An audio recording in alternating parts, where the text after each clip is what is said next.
아침 목상에 오신 여러분들을 환영하고 축복합니다. 하나님께서 또 새로운 날을 허락하셨는데요. 새로운 날을 걸맞는 새로운 은혜로 오늘 하루 우리 인생을 지켜줄 믿습니다. 오늘은 멜리데 섬에 오르다라는 제목을 가지고 사도행전 28장 1절부터 10절까지 말씀을 같이 한번 읽어봤으면 좋겠습니다. 우리 1절부터 3절까지 말씀을 같이 한번 읽어볼까요? 우리가 구조된 후에 안즉 그 섬은 멜리데라 하더라. 비가 오고 날이 참에 원주민들이 우리에게 특별한 동정을 하여 불을 피워 우리를 다 영접하더라. 바울이 나무 한 묶음을 거두어 불에 넣으니 뜨거움으로 말미암아 독사가 나와 그 손을 물고 있는지라. 예, 바울 일행은 로마를 향해서 가고 있었습니다. 그런데 지중해를 건너가는데 그 당시 풍랑을 만나게 되죠. 풍랑을 만나게 돼서 바다에서 2주 가까이 헤매게 됩니다. 그러다가 하나님께서 은혜로 구원을 해주셨죠. 그래서 이 사람들이 어디에 도착하냐면 하나의 섬에 도착을 해요. 그 섬의 이름은 뭐냐면 멜리데였어요. 그런데 여기 가니까 원주민들이 뭘 했다고 그랬어요? 우리를 특별히 동정하여 우리를 특별히 불쌍히 여겨서 불을 피워서 다 영접을 해줬다라고 이야기를 합니다.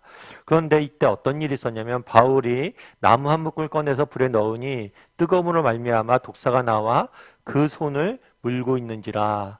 아마 이때 겨울이었던 것 같아요. 겨울인데 나무를 피워서 이렇게 이 사람들을 따뜻하게 해주니까 바울도 나무에 모닥불에 나무를 넣기 위해서 나무를 잡았는데 그 안에 뱀이 아마 겨울잠을 자고 있었던 것 같아요. 근데 그 뱀이 뜨거움으로 인해서 열기로 인해서 깨어나서 바울을 물게 된 거죠. 그럼 그때 어떤 일이 있었을까요? 4절부터 6절까지 말씀을 같이 한번 읽어볼까요? 원주민들이 이 짐승이 그 손에 매달려 있음을 보고 서로 말하되 진실로 이 사람은 살인한 자로다. 바다에서는 구조를 받았으나 공의가 그를 살지 못하게 함이로다 하더니 바울이 그 짐승을 불에 떨어버림에 조금도 상함이 없더라. 그들은 그가 붙든지 혹은 갑자기 쓰러져 죽을 줄로 기다렸다가 오래 기다려도 그에게 아무 이상이 없음을 보고 돌이켜 생각하여 말하되 그를 신이라 하더라. 예, 바울이 독사에 물린 걸 보고 원주민들이 어떤 반응을 보였어요? 이 사람이 진실로 살인자로다. 이 당시 이곳에 있는 원주민들은 그런 생각이 있었어요. 여러분 권선징악 아시죠? 하늘이 반드시 악한 자는 벌하고 선한 자는 살린다. 바울이 갑자기 이렇게 독사에 물린 걸 보고 그 생각을 한 거예요. 바울이 뭔가 큰 죄를 졌기 때문에 그가 바다의 풍랑에서 살아났지만 이렇게 뱀에 물려 죽게 됐다. 분명히 이 사람이 잘못을 했기 때문에 신이 벌한 것이다 라고 생각을 했습니다. 그래서 바울을 살인자라고 비난을 하죠. 근데 재밌는 것은 바울이 그 짐승을 뱀을 불에 떨어버림에 조금도 뭘 했다고요? 상함이 없었어요. 특별히 시간이 지나도 독이 퍼지지 않고 아무 이상이 없음을 보고 이 사람들이 원주민들이 뭐라고 생각했어요? 그를 신이라 여겼다. 특별한 존재로, 신적인 특별한 존재로 여기게 된 거죠.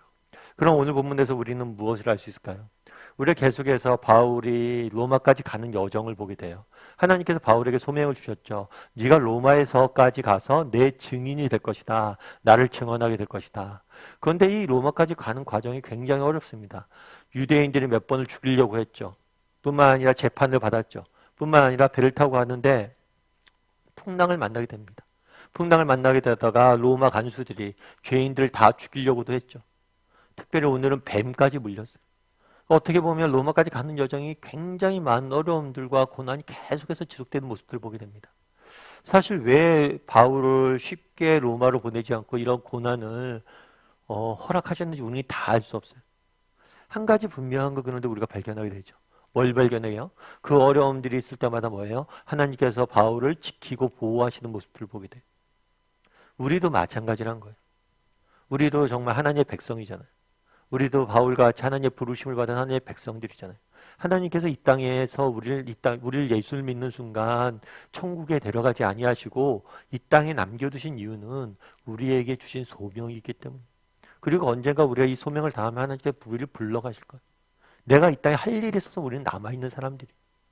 그리고 그 할 일을 위해서, 그 소명을 위해서 하나님께서 뭐예요? 우리를 끝까지 지키실 거예요. 가정에서, 교회에서, 세상에서 내가 해야 될 일들이 있어요. 하나님 맡기신 소명이 있어요. 그리고 소명을 이루기까지는 하나님 지키실 거예요. 물론 어려움이 있죠. 그날에 바울이 봤던 것처럼 우리가 계속해서 살펴보잖아요. 바울이 살펴본 것처럼 정말 유대인들의 핍박도 받고 말도 안 되는 재판도 당하고 풍랑도 만나고 풍랑 속에서 군인들이 죽이려고도 하고 뱀에 물리고 온갖 어려움들 다 만납니다. 그럼에도 불구하고 하나님께서 지켜주시는 모습들을 보게 돼요. 우리도 그것들을 확신해야 돼요. 여러분 나는 믿네라는 찬양을 잘 아시죠? 이 찬양 같은 경우에는 가사가 제가 굉장히 좋아하는 가사가 있는데 그 가사는 어떤 가사냐면 이렇게 돼 있어요. 내게 허락하신 시련을 통해 나의 믿음 더욱 강하게 자라나고 험한 산과 골짜기 지나는 동안 주께 더 가까이 나를 이끄시네. 내가 겪는 시험이 어렵고 힘들어도 우리가 겪는 시험이 고난이 어렵고 힘들어도 기억할 것이 있어요. 뭐예요? 우리 주님이 더 크다는 거. 그러면서 뭐라고 이야기하냐면 내 앞에 바다가 갈라지지 않으면 주가 나로 바다 위를 걷게 하네. 정말 우리가 어려움들 당할 때가 있어요. 정말 역경들 경험할 때가 있어요. 근데 우리가 기억할 것이 있어요. 하나님께서 그 어려움 가운데 정말 그 어려움을 없애주시던가 피할 길을 내시던가 아니면 그 어려움들 이길 힘을 주실까. 우리에게 피할 길을 주시든가 이길 힘을 주시든가 둘 중에 하나예요. 바다 위를 걷게 하시든가 아니면 바다가 갈라지게 하실 거예요. 그런 믿음들을 가졌으면 좋겠어요. 오늘 바울도 마찬가지예요. 정말 로마에 가는 과정까지 얼마나 많은 어려움들이 있습니까? 그런데 때로는 피할 길도 주시고 때로는 이길 힘도 주셔서 이것들을 이기는 모습들을 보게 되는 거죠. 우리도 이 부분에 대해서 확신을 했으면 좋겠습니다. 그리고 계속해서 우리 7절부터 10절까지 말씀 같이 한번 읽어볼까요? 이 섬에서 가장 높은 사람 보블리오라 하는 이가 그 근처에 토지가 있는지라 그가 우리를 영접하여 사흘이나 친절히 머물게 하더니 보블리오의 부친이 열병과 이질에 걸려 누워있거늘 바울이 들어가서 기도하고 그에게 안수하여 낫게 하매 이러므로 섬 가운데 다른 병든 사람들이 와서 고침을 받고 후한 예로 우리를 대접하고 떠날 때에 우리 쓸 것을 배에 실었더라. 예, 이 섬에 또 어떤 일이 있었냐면 뱀에 물린 다음에 바울이 살아나죠. 살아나니까 사람들이 어디로 그를 인도했냐면 가장 높은 사람, 이 가장 높다는 건 관직이 높다는 거예요. 그래서 아마 총독 정도 됐던 것 같아요. 보블리오라는 사람이 데려갑니다. 왜 데려갔을까요? 그의 부친이 뭐예요? 병을 앓고 있었어요. 바울이 정말 독사에도 물리지 않으니까, 물려도 죽지 않으니까 뭘 한 거예요? 데려간 거죠. 그러자 바울이 뭘 했어요? 안수하고 기도하니 어떻게 됐어요? 낫게 되었다라고 이야기를 해요. 그로 인해서 섬 가운데 다른 병자들이 와서 고침을 받고 후한 예로 우리를 대접하고 떠날 것에 우리 것을 배에 실어 주었다라고 이야기합니다. 왜 고난을 당하게 하셨을까요? 왜 풍랑을 만나게 하셨을까요? 사실 우리가 지난번에 살폈지만 이 풍랑 가운데 바울로 하여금 뭘 증언하게 하셨어요? 하나님을 증언하게 하셨죠. 그래서 정말 그 풍랑 가운데서도 감사하며 정말 하나님 앞에 감사하며 구원에 대한 소망들을 갖고 있는 배에 탄 사람들이 갖고 있는 모습들을 보게 돼요. 뿐만 아니라 멜리데에도 마찬가지죠. 멜리데에서도 정말 그곳에서 정말 바울을 통해서 하나님의 능력을 목격한 사람들을 보게 되는 거예요. 다르게 말하면 왜 풍랑을 만나게 했는지 모르겠지만 정확히 우리는 다 알 수 없지만 그 고난과 어려움들을 통해서 뭐예요? 그리스도를 증거하는 바울의 모습들을 보게 돼요. 우리도 마찬가지란 거예요.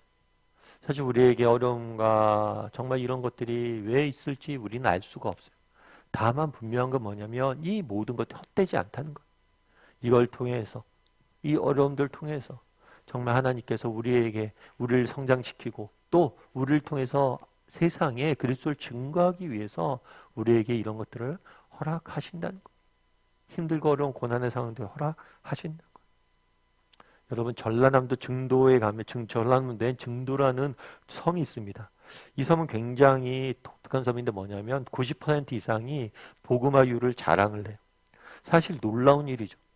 특별히 섬 같은 경우에는 바다에서 어부들이 많기 때문에 바다에서 정말 많은 역경들을 겪는 경우가 많아요. 그리고 섬 같은 경우에는 미신들이 발달돼 있어요. 계속해서 비는 거죠. 살려달라고. 지켜달라고. 그래서 정말 미신들이 많아서 복음이 전해지기 어렵다고 이야기를 해요. 그런데 이 작은 섬이 90% 이상이 복음을 믿는다는 건 말도 안 되는 이야기거든요. 그럼 어떻게 이렇게 됐을까? 많은 사람들이 보니까 어떤 한 분 때문에 그런 거예요. 그건 누구냐면 문중경 전도사님이란 분이에요. 이 전도사님 같은 경우에는 17살 나이로 이 증도에 뭘 하냐면 시집을 왔어요. 시집을 왔는데 첫날 밤에 소박을 맞게 된 거예요. 남편이 도망간 거예요. 그래서 평생을 과부로 살았어요. 그렇게 온갖 고생을 하면서 과부로 17년, 18년 이렇게 살다가 어느 날 복음을 듣게 돼요. 그리고 예수님을 믿게 되죠. 마음이 뜨거워집니다. 하나님에 대해 더 알고 싶어요. 그래서 서울까지 와요. 서울까지 와서 성서 학원까지 다닙니다. 요즘 말로 하면 신학교를 다닌 거죠. 그래서 성경을 다 배웠어요. 그런데 사역을 할 때 어디로 갔냐면 고향으로 돌아갔어요. 특별히 증도로 갔어요. 여러분 증도로 가고 싶겠습니까? 첫날 밤 소박 맞아서 평생을 과부로 살았는데 또 그때는 그런 시대였으니까.